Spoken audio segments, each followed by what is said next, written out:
Assalamualaikum, selamat pagi anak-anak.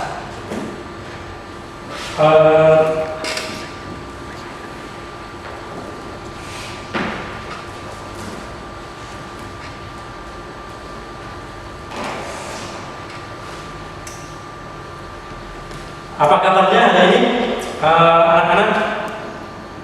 Baik, alhamdulillah. Hari ini kita akan mulai pembelajaran. Alat-alat sudah siap? Buku paket ada? Oke, terima kasih.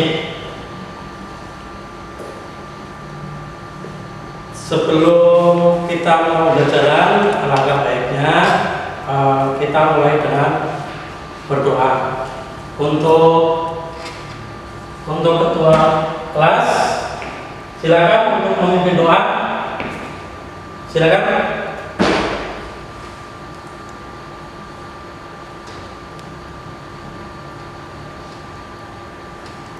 Amin. Terima kasih untuk ketua kelas yang sudah memimpin doa untuk hari ini. Sebelum pembelajaran, kita mulai dengan menyanyikan lagu kebangsaan Indonesia Raya. Sebagai pengingat kalau kita adalah bagian dari bangsa Indonesia, bagian dari negara kesatuan Republik Indonesia, dan untuk menumbuhkan semangat daripada nasionalisme kita. Oke? Semuanya mohon untuk berdiri. Terima kasih. Mulai.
Terima kasih. Silakan duduk kembali.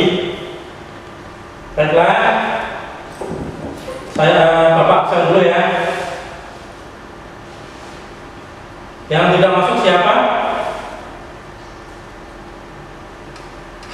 Yang sebelah bangunan tidak ada? Oke, Didi sama Aris ya. Oh, sama Sofi. Didi, Sofi sama Aris. Dari 3 orang ya. Ini Yudi kemana ini? Ada yang tahu? Oh, sakit. Oke. Udah ditengokin? Seharusnya sebagai bagian daripada pengamalan Pancasila, kalau ada temannya yang sakit ditengokin. Besok kalau belum masuk, tengokin. Tolong ketua kelas tengokin ya. Ini yang kedua. Siapa? Aris sama Sofi ini lagi mengikuti perlombaan pidato kebangsaan tingkat kabupaten. Mudah-mudahan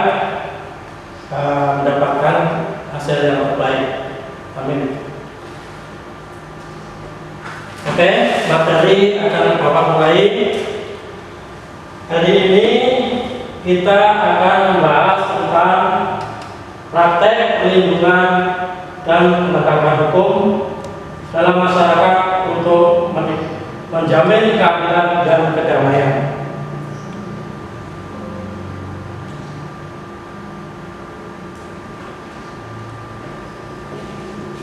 Materi ini penting teman-teman, materi ini penting anak-anak, karena dengan kita mengetahui perlindungan dan hukum dalam masyarakat untuk menjamin keadaan kedamaian tersebut, kita bisa mengetahui bagaimana peran negara terhadap kita, apabila kita mengalami sesuatu peristiwa hukum atau mengalami ketidakadilan. Ini kita bisa tahu bagaimana kita yang harusnya kita dapatkan dari negara. Terkait dengan perlindungan dan penegakan hukum ini ada unsur-unsur perlindungan hukum yang harus dipenuhi. Yang pertama adalah adanya perlindungan dari pemerintah kepada warga negaranya. Perlindungan warga negara, perlindungan pemerintah terhadap warga negaranya ini penting, karena ini juga termaktub dalam pembukaan Undang-Undang Dasar Negara Republik Indonesia, yaitu melindungi segenap bangsa dan seluruh tumpah darah Indonesia. Terus yang selanjutnya adalah jaminan kepastian hukum. Ini penting juga, karena dengan jaminan kepastian hukum, maka kita akan tahu hukum ini benar-benar melindungi kita, pasti. Yang salah diputus salah, yang benar diputus benar. Tidak boleh seperti yang kita ada video sekarang, hukum itu tumpul ke atas, tajam ke bawah. Ini tidak boleh, karena unsur perlindungan hukum harus menjamin kepastian hukum. Kemudian yang ketiga berkaitan dengan hak warga negara. Hukum harus mengatur hak warga negara. Bisa saya contohkan perlindungan hukum terhadap hak warga negara, misalkan dalam hukum dalam perlindungan terhadap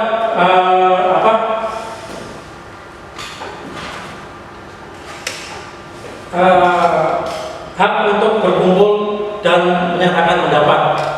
Ini yang termasuk dalam hak untuk berdemonstrasi, seperti yang kita tahu sekarang. Ini ada Undang-Undang Omnibus Law Cipta Kerja, yang mana undang-undang itu tidak mengaspirasi dari kepentingan rakyat. Ini bila kita melakukan demo atau aksi-aksi untuk menentang itu adalah legal, dan negara harus memfasilitasi itu, tidak boleh melarangnya. Untuk yang keempat berkaitan adanya sanksi hukum bagi pihak yang melanggar. Jelas, kalau hukum tanpa sanksi ini saya kira omong kosong ya, karena ini akan mudah dilanggar hukum bila pelanggarnya adalah tidak mendapatkan sanksi hukum, misalkan penjara atau denda dan sebagainya. Untuk selanjutnya mengenai materi ini, Bapak mempunyai beberapa slide video yang mana coba nanti anak-anak perhatikan video ini. Ini terkait dengan perlindungan dan penegakan hukum bagi masyarakat dari pihak kepolisian, kejaksaan maupun dari hakim atau dari pengadilan. Oke, silakan teman-teman anak-anak perhatikan video yang Bapak tampilkan. Sekarang 2 orang pria dipukul warga usai melakukan aksi jambret terhadap seorang ibu rumah tangga di Kota Medan. 2 orang pria menjadi sasaran kemarahan warga saat tengah berada di jalan Kota Bandung, Kota Medan.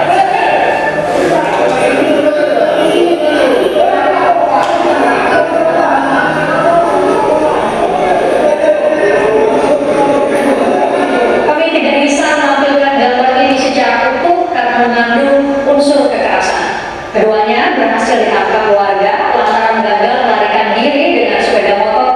Usai jam berantas korban, kedua pelaku kini telah diamankan oleh polisi.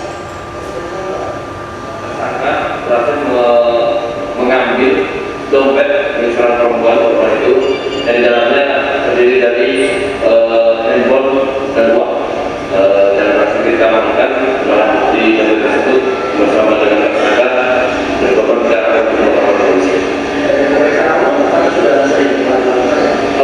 Untuk yang satu sudah berulang kali, namun yang satu baru sekali.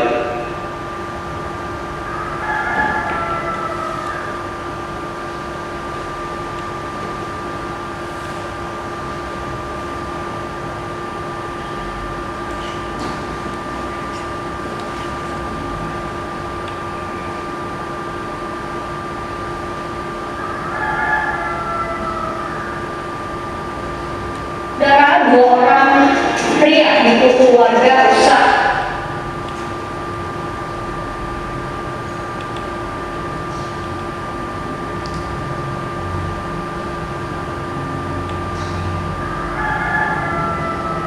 Ya, satu lagi serangan balik dilancarkan Ibu Jessica dalam persidangan kasus kematian Mirna di Pengadilan Negeri Jakarta Pusat Rabu siang hingga malam. Kali ini saksi ahli seorang pakar patologi dan toksikologi forensik RSCM bahkan berani menyimpulkan kematian dari Mirna Sari bukan karena cyanida. Persidangan kematian Mirna berlangsung tegang saat pengacara Jessica marah karena saksi ahli diperlakukan tak sopan seperti tanya jaksa penuntut umum.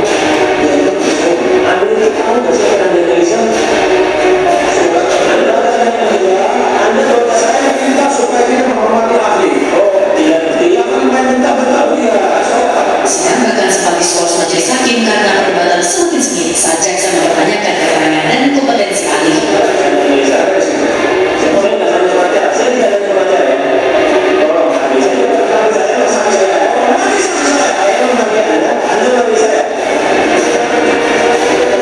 Keterangan ahli pakar patologi dan toksikologi forensik Dr. Jaya Suri Atmaja di sidang 19 ini dibalas peluru dari kubu Jessica karena lagi-lagi mematahkan keterangan ahli-ahli sebelumnya.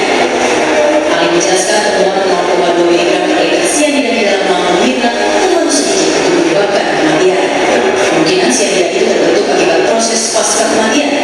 Sementara hasil pemeriksaan toksikologi di sejumlah organ Mirna yang mestinya terdapat cyanida faktanya negatif. Kalau benar ya, itu suatu keracunan cyanida yang klasik, mestinya di lambung ada cyanida, di hati ada cyanida dan diosina, di darah ada diosina dan cyanida, dan di dalam urin serta liur kalau diperiksa itu ada diosina. Ahli menambahkan dalam kasus kematian Mirna, penyebab kematian tak dapat ditentukan karena tidak dilakukan pemeriksaan otopsi menyeluruh.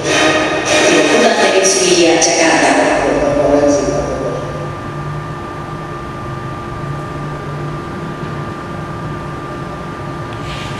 Oke, tadi video pertama ini tentang kriminalitas jalanan ya, dan yang kedua ini dalam suatu persidangan yang tepatnya adalah persidangan kasus kopi bercyanida. Oke, dari tadi yang video Bapak putar, kira-kira anak-anak ada yang mau berpendapat? Yang pertama tentang kerja polisi. Apa kira-kira dari video tadi kerja dari polisi? Oke, siapa yang mau berpendapat? Tunjuk tangan. Ya, Mas Ridwan. Oke. Menurut Mas Ridwan, kerja polisi adalah melindungi masyarakat. Benar. Ini adalah salah satu dari tugas polisi. Ada lagi yang mau berpendapat?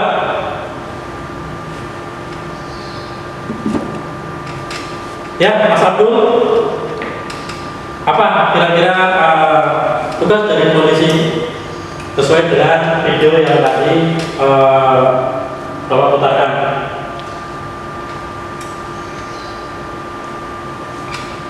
Oke, benar untuk tugas polisi adalah melindungi semua warga, termasuk di situ adalah pelaku tindak kejahatan.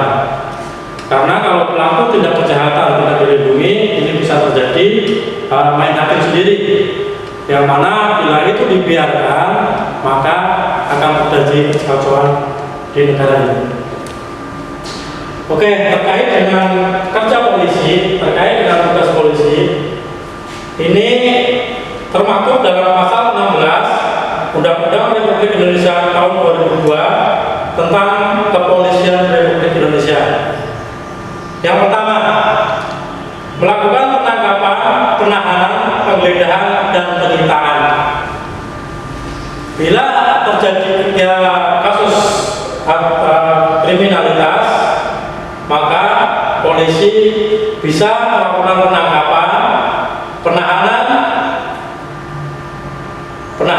dan penggeledahan dan penyitaan. Misalkan terjadi kasus pembunuhan, maka polisi dapat melakukan tugasnya dengan mendatangi TKP, mengumpulkan data-data tentang pembunuhan tersebut, menanyai saksi-saksi yang ada di tempat tersebut.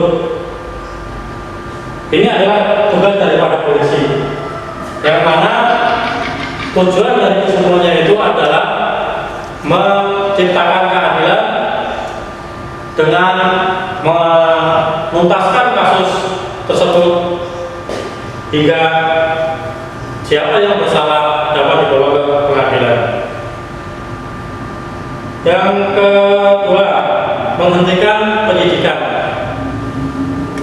Ini bila mana polisi melakukan penyelidikan dan penyidikan ternyata tidak diketemukan bukti awal yang cukup, maka polisi harus atau berhak untuk menghentikan kasus tersebut. Misalkan kasus pencurian, setelah dilakukan penyelidikan awal ternyata tidak ditemukan bukti, maka kasus tersebut bisa ditutup oleh polisi, tidak dilanjutkan sampai ke pengadilan. Yang ketiga, menyuruh berhenti orang yang dicurigai dan menanyakan serta memaksakan memeriksa tanda pengenalnya.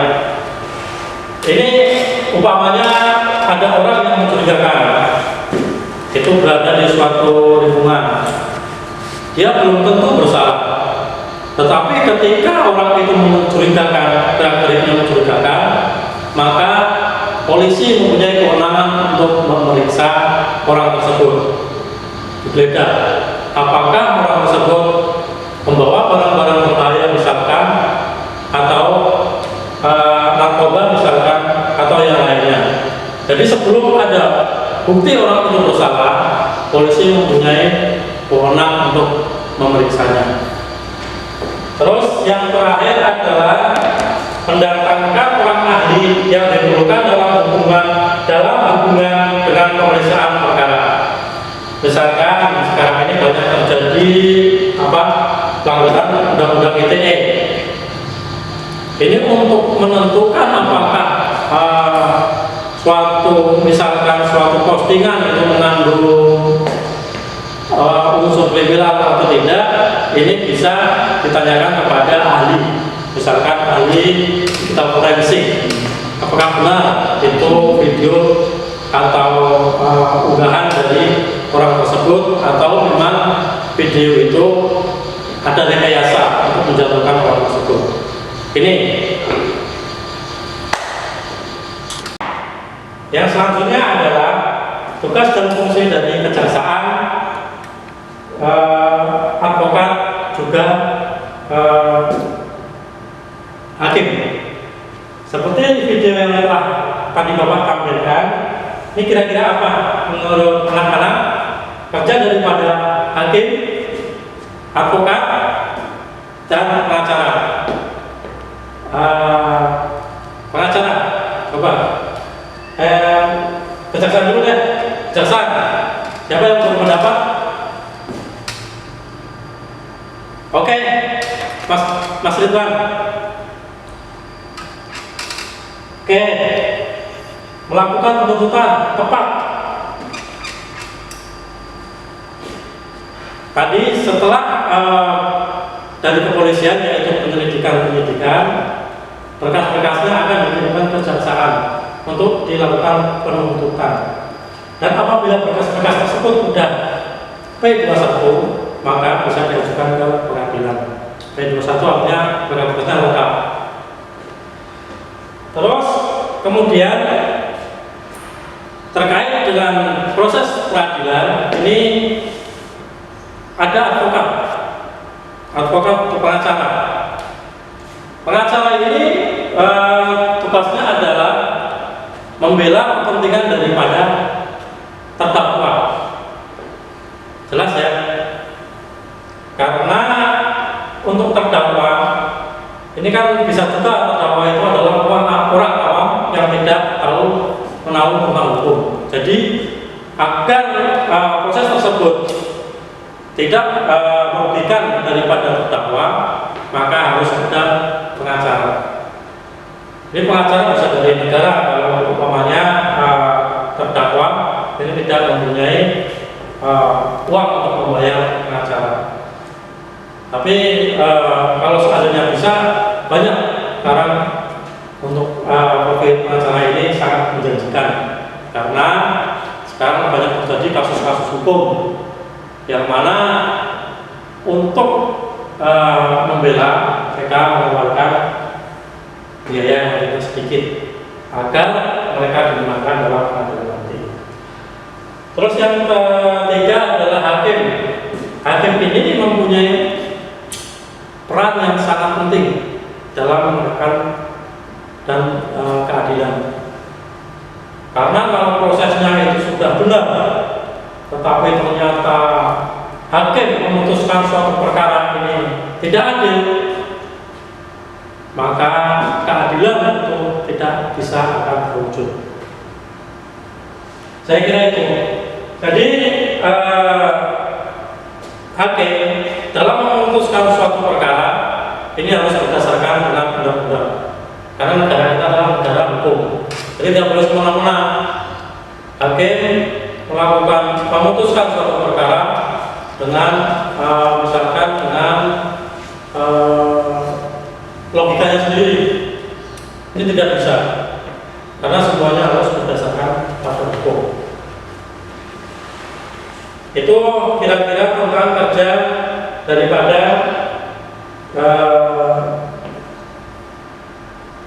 hakim, pengacara, dan juga kejaksaan dalam suatu peradilan. Ini ada satu lagi terkait lembaga penegakan hukum. Jadi lembaga penegakan hukum Indonesia ada 5.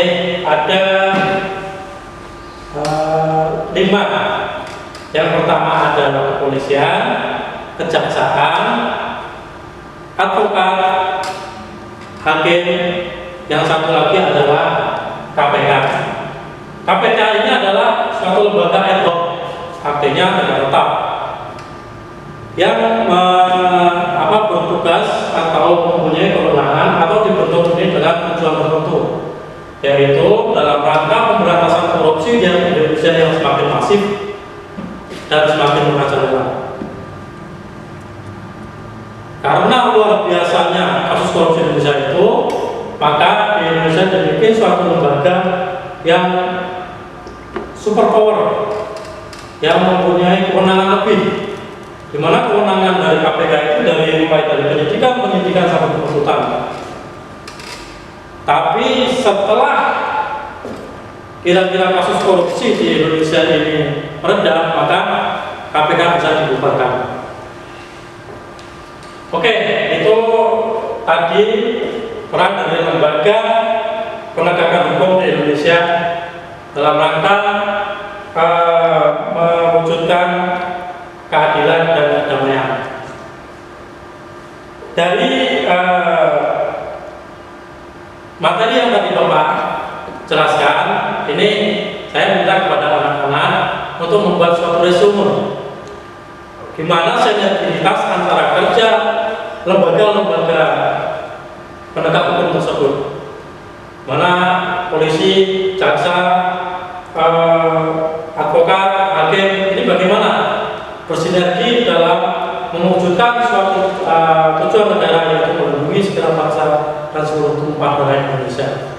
Saya minta dibikin yang simpel, satu lembar saja maksimal ya. Nanti diserahkan kepada Bapak minggu depan. Saya kira itu materi tentang perlindungan dan penegakan hukum di Indonesia.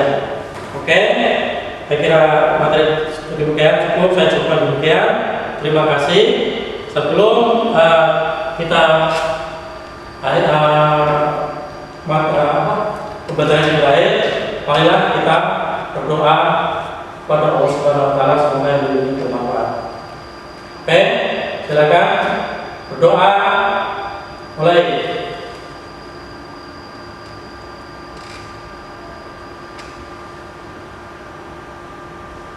Terima kasih. Semoga apa yang Bapak sampaikan bermanfaat. Billahi taufiq wal hidayah. Wassalamualaikum warahmatullahi wabarakatuh. Selamat siang. Tetap semangat.